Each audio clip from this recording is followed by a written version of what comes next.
Friends good morning welcome back to my channel with new blog. आज হচ্ছে সোমবার আর ঘড়িতে এখন বাজছে 8:45। তো চলো আজকে ভিডিওটা আমি এখন থেকে শুরু করছি আর তোমরা হয়তো দেখো আজকে সারাটা দিন আমি ঠিকই করে কাটাচ্ছি। তো চলো আজকে দিনটা এখন থেকেই শুরু করে দিই। যেমন বললাম ঘড়ির কাঁটায় এখন বাজছে হচ্ছে 8:45। আমি ঘুম থেকে আজকে একটু লেটে উঠেছি। হ্যাঁ, এটা খুব সত্যি কথা, একটু লেটে উঠেছি। তার কারণ ওই ওয়েদার, এত সুন্দর ওয়েদার কি বলবো। আর কাল রাতে একটু দেরিতে ঘুমিয়েওছি, মানে শোয়ার পর আমি অনেকক্ষণ ধরে আলোচনা সভায় বসেছিলাম, এইটা ওইটা সেইটা বিভিন্ন রকম ফোনে বিভিন্ন জিনিস দেখে সেগুলো নিয়ে ডিসকাস করা, বিভিন্ন সাজের জিনিস, পুজোতে কী করবো না করবো সেই সমস্ত প্ল্যানিং। আসলে ছোটো থেকে পুজো নিয়ে আমি ভীষণ এক্সাইটেড থাকি আর এই এক্সাইটমেন্টটাতে আমাকে খুব তাল দেয় আর কি আমার মা প্রচণ্ডভাবে। বাবা বকাঝকা থেকে একটু করে, হ্যাঁ কেন এত খরচা করছি সেই ওই, মা আমাকে এক্সাইটমেন্টে প্রচণ্ড তাল দেয়। তো সেই সব নিয়েই আলোচনা করছিলাম যে কি করব না করব, কতটা করব, কি কি কেনার এখনও বাকি আছে, কি কি এখনও বাকি, কি সবই বাকি, মানে ওই সবই করছিলাম। কতটা তাড়াতাড়ি সবটাকে আর কি সলভ করতে পারবো, মানে কারণ অফিস বাঁচাতে হবে, ছুটিগুলোকে ঠিক করে কাজে লাগাতে পারবো। আবার কালকে রাতে বন্ধুরা ফোন করেছিল, তাদের সঙ্গে একদিন বেরানোর আছে, সেই সমস্ত কিছু নিয়ে ছোটোখাটো প্ল্যান একটা চক আউট করছিলাম। এই করতে করতে প্রায় 12:30 বেজে গেছিলো। আর আমার জন্য 12:30 মানে ঢের রাত। এককাল ছিল, একটা টাইম ছিল যখন আমার কাছে 12:30 মানে সদ্য রাত শুরু হতো, বাট এখন আমার কাছে 12:30 মানে ঢের রাত। তো সেই কারণে আমি ঘুমিয়ে, মানে ঘুমটা তারপরে ঘুমিয়েছিলাম, ওই জন্য এত ভালো ওয়েদার, ঘুমটা ভাঙতেও একটু লেট হলো। তোমাদের একবার বাইরের ওয়েদারটা দেখিয়ে দিই। এগুলোকে ইগনোর করো কারণ ঘরে এত বৃষ্টি হচ্ছে, মানে ওয়েদার এমন শুকনো জায়গা পাচ্ছি না, এখান ছাড়া মেলার জায়গা পাইনি। বাট ওয়েদারটা দেখে নাও, সারা রাত বৃষ্টি হয়েছে, ইভেন এখনও মনে হয় হালকা হালকা গুড়ি গুড়ি বৃষ্টি পড়ছে, বুঝতে পারছি না। আর এই বাড়িটার জন্য তোমাদেরকে ঠিক করে আমি আকাশটাও দেখাতে পারি না, এখান থেকে দেখা যায় না আর কি, বাড়িটার সামনে গার্ড পড়ে যায়। আমাদের ওই বাড়িতে কি সুন্দর সামনেটা খোলা ছিল, তো আমার এই ব্যালকানিতে দাঁড়ালে দেখা যায় ঠিকই, বাট এই যে সামনে বাড়িটা গার্ড পড়ে, আমার জানি মনে হয় কিছু একটা আটকে আছে, যেটার জন্য আমি ঠিক মতন আকাশটা বা ঠিক মতন পরিবেশটাকে দেখতে পাচ্ছি না এই বাড়িটার জন্য। বাট হ্যাঁ, জসমিন দেশে যদাচার মেনে তো নিতেই হবে।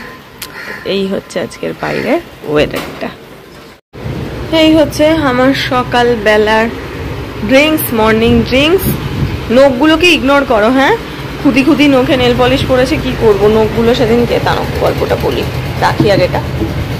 যে কোনো মানুষেরই দেখবে নখ একটা লিমিট পর্যন্ত বড় হয়, তারপরে পাশ দিয়ে হালকা করে চিপ ধরে যায়। তো আমারও সেদিনকে হয়েছিল, এই হাতের এই নখটায় তোমার হচ্ছে ভেঙে গেছিলো আর কি, হালকা করে চিট ধরেছিল। তো তখনই আমি না চিট ধরলে চেষ্টা করি ওটাকে তাড়াতাড়ি কেটে ফেলার, কারণ অনেক সময় হয় পাশ থেকে এমন ডিপলি হয়ে যায় না, তখন রক্ত বেরিয়ে যায় আর কি। এরকম আমার সঙ্গে ঘটেছে অনেকবার, উল্টে যায় তখন ফটাস করে রক্ত বেরিয়ে যায়। তো সেই কারণে আমি তখন চট করে কেটে ফেলি। ওই কেটে যখন ফেলেছি, একটা কেটে ফেলেছি আর বাকিগুলো বড় থাকে, খুব বিচ্ছিরি দেখতে লাগে, তো সেই জন্য সব ধরে কেটে দিয়েছি। আর এরকম পুচকে নোকে আমি খুব একটা নেল পলিশ করি না, কারণ নিজের মানে দেখতে ভালো লাগে না নিজের হাতটা, কিন্তু তাও করলাম কারণ এই নেল পলিশটা মা শুক্রবার দিন বা শনিবার দিনকে কিনে এনে দিয়েছে। মা দোকানে গেছিলো, দেখতে পেয়েছে, ভালো লেগেছে, এনেছে, তো সেই জন্য কিনে এনে দিয়েছে।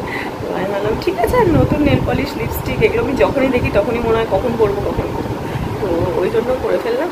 হ্যাঁ, 2 দিন বাদে বড় হয়ে যাবে আর কিছুদিন। আর এটা আমি আর একটা ট্রিক তোমাদের শিখিয়ে দিই, যাদের ধরো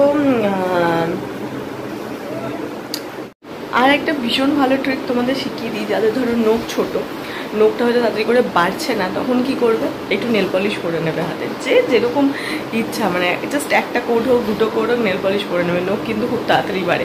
এই ট্রিকটা করে দেখবে, এটা আমি ছোটোবেলা বলবো না, মানে বহু বছর ধরে ফলো করছি, আর এটা ভীষণ এফেক্টিভ। এটা আমি জানতাম না, আমার একটা বন্ধু আমাকে শিখিয়েছিল, আর তারপর থেকে এটা করার পর আমি দেখি না সত্যি, এই যে আমি কালকে করলাম, এটা কিন্তু খুব তাড়াতাড়ি বেড়ে যাবে। আর বেড়ে যাওয়ার পর তখন আমি অন্য কোনো একটা নেল পলিশ ট্রাই করবো।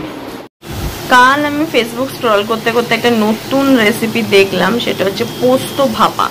এইভাবে কাঁচা পোস্ত বাটা তো আমরা সবাই খাই, বাট এটা হচ্ছে পোস্ত ভাপা। এর মধ্যে যা যা কাঁচা পোস্ত দেয়, পোস্ত, কাঁচা লঙ্কা, ধনে পাতা দিইনি, পেঁয়াজ, সমস্ত কিছু দিয়ে বেটে, আর কাঁচা তেল দিয়ে বেটে এমনি করে রাখা হয়েছে। এইবার এটাকে পোড়া হবে হচ্ছে মাইক্রোওয়েভে। তো বসিয়ে দেবো এখনই, একবার দিয়ে দেখি কি হয়। তো দাঁড়া, দেবো হচ্ছে এটা মাইক্রোওয়েভে। তার আগে আমি মাইক্রোওয়েভটা করে এটাকে ঢোকাই।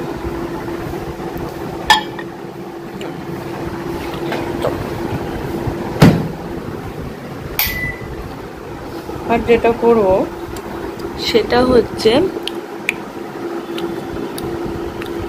মাইক্রো পাওয়ার লেভেলটাতে যাই, গিয়ে করবো। তারা আগে সেট করে নিই তারপর। তো ফার্স্ট 1 মিনিট দিয়ে দেখলাম, দেখা যাক কিরকম হয়। মনে হয় না 1 মিনিটও হবে, আর 1 মিনিট দিতে হবে। তো আসার পর থেকে আমি যেহেতু একবারও এটা ট্রাই করিনি, তাই টাইম লাগলো। দেখা যাক 1 মিনিট বাদে কি হয়, না হলে এটা আরও 1 মিনিট দেবো। তো চলো একবার দেখিয়ে দিই কেমন দেখতে হলো। দিস হচ্ছে এই লুকটা, দেখতে পাচ্ছ কুক হয়ে গেছে, উপরটা পুরো দেখা যাচ্ছে, বোঝা যাচ্ছে। এবার এটাকে এদিক ওদিক নাড়িয়ে চাড়িয়ে খেয়ে দেখবো টেস্টটা কেমন হয়েছে। যেরকম দেখিয়েছিল ওই রকমই তো হয়েছে, এবার ভালো করে টেস্ট করলে বোঝা যাবে। বাট এটা এখন ভেতরেই রাখবো যাতে ভালো করে গরম থাকে, একটু বাদে খেতে বসবো তখন হচ্ছে বার করবো। ঘড়িতে এখন যেমন 10টা 22 বাজে, স্নানে যাওয়ার সময় হয়ে গেছে, স্নানে যাই তারপর বার করবো। এই হচ্ছে আমার খাবার, ভাত আছে, আর যেই পোস্তটা এখানে করেছিলাম সেইটা পুরো মেখে মা ভালো করে দিয়েছে। তার সঙ্গে স্যালাড রয়েছে, আর রয়েছে চিংড়ি মাছ দিয়ে পুঁই শাকের তরকারি, যেটা মা এখন ওখানে নিয়ে আসেনি। তো সেইটা, এই হচ্ছে আজকে আমার খাবার। তো চিংড়ি দিয়ে পুঁই শাকের তরকারি, যেটা খেতে আমার খুব ভালো লাগে, প্রচণ্ড ভালো লাগে, ভীষণ টেস্ট লাগে। তো সেটাই করেছে, ওই জন্য মাকে বললাম আর কোনো এক্সট্রা মাছ ফাছ করতে হবে না, এটা দিয়ে খাওয়া হয়ে যাবে। তো হ্যাঁ খাবো তো ওইটুকুনি, দুগাল ভাত তাড়াতাড়ি করে খেয়ে নিই চলো, কারণ প্রায় 10টা বাজতে যায়, আমার এখনও খাওয়া হয়নি। কখন খাবো কখন রেস্ট করবো কিচ্ছু জানি না। আর ঘরটা অন্ধকার লাগছে কারণ আমি এখন আলো জ্বালাইনি। তো তাড়াতাড়ি করে গিয়ে আগে খেয়ে নিই। চলো আমি রেডি হয়ে গেছি। আজকে চুলের স্টাইলটা একটু অন্যরকম করলাম। এটা বহুত দিন ধরে দেখছি ফেসবুক ইনস্টাগ্রামে ট্রেন্ডিং একটা লুক, মানে চুলটা চলছে আর কি, এরকমভাবে লোক একটা মেসি হেয়ার স্টাইল করছে। তো সেরকমই একটা করার চেষ্টা করলাম আজকে। তো হয়েছে, শুধু হ্যাঁ চুলটা বাঁধলাম তার কারণ অফিস যাচ্ছি, আদারওয়াইজ লোকে ম্যাক্সিমাম খুলেই রাখে বা আরও টাইট করে একটা পনিটেল করে। বাট আমি অত টাইট করলাম না, কারণ যেহেতু কাঁচা হাতে করেছি কখন না কখন পাতাস করে খুলে যায়, তো সেই জন্য হালকা করে একটা পনিটেল করলাম। আর না হলে অন্যান্য টাইমে এটা লোকে খুলেই যাচ্ছে। তো হ্যাঁ এটা আজকে নতুন ট্রাই করলাম। আর যেহেতু কাকুর আজকে তারা নেই, কাকু বললে একটু ধীরে বেরোলেও হবে, হ্যাঁ না তাহলে আজকে একটু ট্রাই করে দেখি, তো ওই কারণে ট্রাই করলাম। তো চলো এখন ঘড়িতে বাজে 10টা 55। তো বেরোবো, যেহেতু কাকু তারা নেই ওই জন্য আমি ওটা আজকে লেটে বেরোচ্ছি। পৌঁছাতে তো 2 থেকে 3 মিনিট লাগে, পৌঁছেই যাবো। তো না চলে এসেছি বাড়ি, এখন ঘড়িতে প্রায় 8:30 বাজবো করছি। এসে এবার আমি ড্রেসটা চেঞ্জ করবো, এখনও চেঞ্জ করা হয়নি। সিঁড়ি দিয়ে উপরে উঠতে উঠতে যা পরিমাণ আমি তালের বড়ার গন্ধ পাচ্ছিলাম, মানে আমার যে কি পরিমাণ খেতে ইচ্ছে করছিল কি বলবো। আর আমি তালের বড়া খেতে প্রচণ্ড ভালোবাসি, প্রচণ্ড ভালো লাগে আমার তালের বড়া খেতে। ওই দোকানের তালের বড়া খেতে আমার একদম ভালো লাগে না, দোকানের তালের বড়াটা পচা খেতে লাগে, আর কেমন ময়দা ময়দা আটা আটা লাগে খেতে। বাট আমার তালের বড়া খেতে এত ভালো লাগে। আর আজকে হঠাৎ করে তালের বড়ার এমন ক্রেভিং হচ্ছে কি বলবো। বাট ওই যে মানে চাইলেই কিনে মানে বাড়িতে তাল এনে বড়া বানাতেই পারে। বাট আমি যদি খাইও বা খুব বেশি হলে একটা একটু টেস্ট করার জন্য খাবো, কিন্তু আমি তো তালের বড়াটা বেশি খেতে পারবো না, ওই ডায়েট করছি সেই কারণে। না হলে তো প্রতি বছর একটু হলেও করা হয় বাড়িতে। আর আচ্ছা তুমি একটু করে খেতে পারবো না, তো সেই কারণে বাবাও আর আনেনি আর খাওয়াও হয়নি। তবে হ্যাঁ আমি প্রচণ্ড ভাবছি যদি কেউ একটু পুটুস করে আমাকে দুটো তালের বড়া দিয়ে যায়, আমি একটা অন্তত খেতে পারি, একটাতে তো কোনো দোষ হবে না, একটা খেতে পারি, তাতে আমার যে ক্রেভিংটা হচ্ছে সেটা অ্যাটলিস্ট কমবে। বাট ওই বাবা পুজো তো করেছে গোপালের, কিন্তু ওইটা তাও দোকান থেকে কিনে আনা তালের বড়া দিই, ওই তালের বড়া আমি মুখেও দেবো না ভাই। তার থেকে যদি পাই কারোর থেকে খাবো, আর না হলে এই ফার্স্ট লাইফে, মানে এই ফার্স্ট আমি কারোর থেকে এক্সপেক্ট করছি কেউ আমাকে কোনো খাবার দেবে, নাইলে আমি জীবনে কোনোদিন কারোর থেকে এক্সপেক্ট করি না এসব, আমার ভালো লাগে না। আমি নিজের বাড়ির নিজের রান্না ছাড়া আমার কারোর রান্না খেতে ভালো লাগে না। তো হ্যাঁ এটা আমি এই ফার্স্ট টাইম মনে হয় আমি এক্সপেক্ট করছি যদি কেউ একটু দেয়, মানে আমার এই লেভেলের ক্রেভিং হচ্ছে। কথায় বলে ভগবানের কাছে কিছু যদি মন থেকে যাও, ভগবান ঠিক তোমার ডাক শুনবে, ভগবান সেটা তোমার ফুলফিল করবে। কথাই বলে না, আমার লাইফে এরকম অনেক ঘটনাই হয়েছে যেটা আমি মন থেকে চেয়েছি, ভগবান আমাকে দিয়ে দিয়েছে।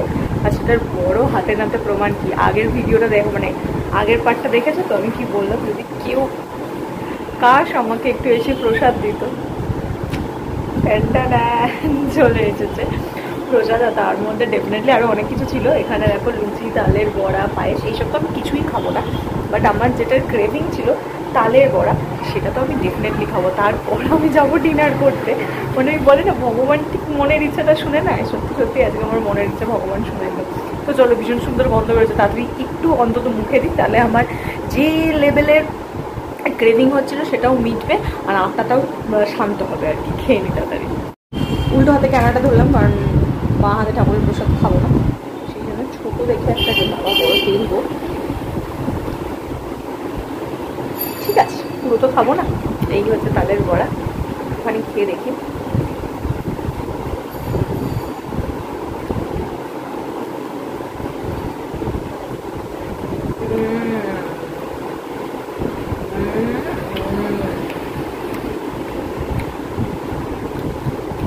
ভালো হয়েছে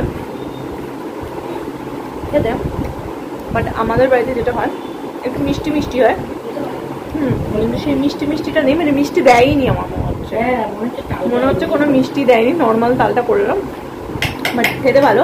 কিন্তু যে তেল আছে ওই জন্য বেশি খাবো না, একটুখানি ভেঙে খেয়ে নিচ্ছি, এটাই অনেক। যেটা ছিল মনে সেটা পূর্ণ হয়ে গেছে।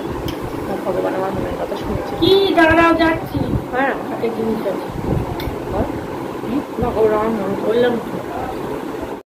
বাইরে অনর্গল বৃষ্টি পড়ে চলেছে, না খুব জোরে পড়ছে না, তবে হ্যাঁ ঝিঝি ঝিঝি করে কন্টিনিউ পড়ে যাচ্ছে। ওয়েদারটা ভীষণ ঠান্ডা।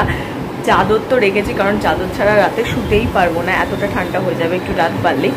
আর আমাদের এই ঘরটা প্রচণ্ড ঠান্ডা হয়ে যায়, কেন কি জানি, তো খুব ঠান্ডা হয়ে যাবে, তো সেই কারণে চাদর তো লাগবেই। তো ভীষণ ভালো ওয়েদার আছে, ঘুম ভীষণ ভালো হচ্ছে।